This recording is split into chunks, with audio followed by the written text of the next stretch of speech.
ku bayobozi hari abasanzwe bari basanzwe muri cabinet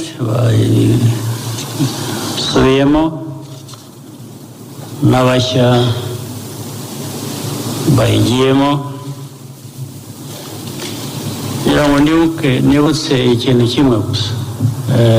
ku ntangiriro ariko hari ibindi ndibwibutse gukorera ku rwego nkuru n'inshingano rufite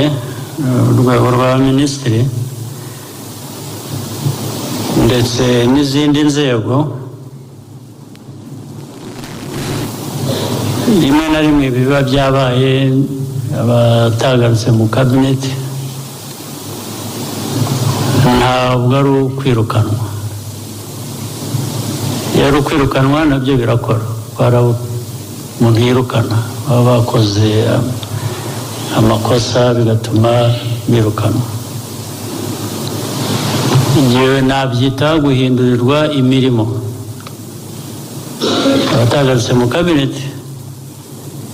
ubwo bahinduriwe imirimo ntabwo ari ukwirukanwa ubwo igihe cyabo nikigera iyo mirimo izagaragara